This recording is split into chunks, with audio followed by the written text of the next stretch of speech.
A new large employer survey shows concerns over mental health, cancer and chronic disease are top of mind as the cost of providing health benefits for employees is set to increase about 6%. Now, that's a historical high, according to the Business Group on Health. The company represents 152 large employers who are responsible for a combined 19 million lives. Here with more is our very own Anjalee Khemlani. Hey, Anjalee. Hey, Rochelle, really interesting results from that survey this morning. Of course, mental health front and center in terms of cost. That is something we've seen trending from the pandemic times as more employers are looking for solutions to provide to their employees. But a couple other things kind of struck me from this survey. One, GLP drugs, those weight loss drugs that are everywhere these days, really front and center for the companies, concerns about the cost.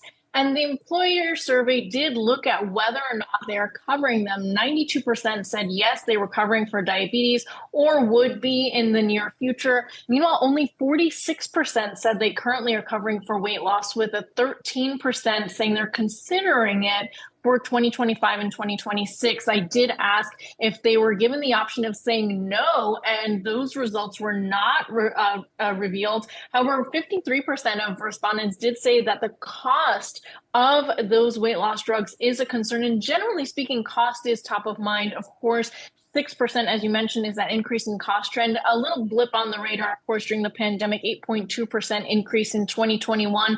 But outside of that, this 6% is quite a jump. Mental health contributing, potential long COVID impacts, even though 39% said they don't see or don't expect an impact. And 41% looking at chronic conditions, and that includes those weight loss drugs.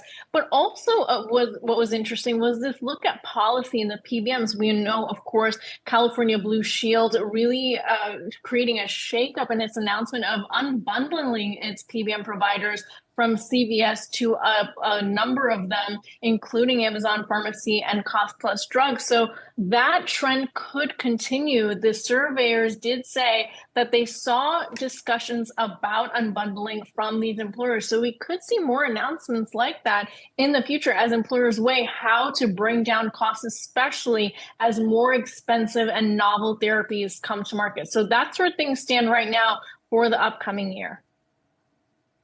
And do we know, especially if we look at that number for mental health, about any sort of expanded coverage or perhaps better availability of providers in that space? Well, the providers is something they definitely don't have control over, but are concerned with, which is why there has been an effort to kind of take on the cost, especially for out-of-network options. They've mentioned that they're also looking at telehealth and those type of providers.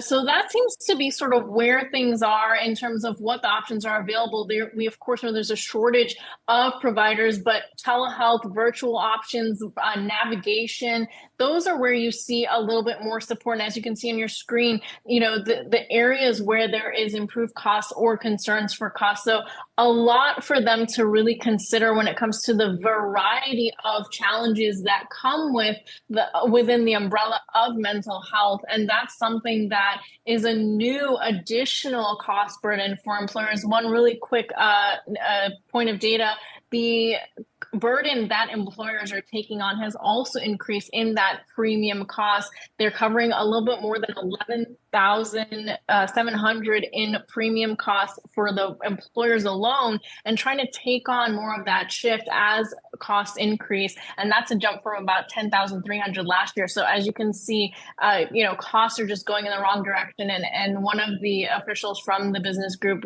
called costs daunting for employers. So definitely a lot on the plate as we try and look at, the broken healthcare system in this country.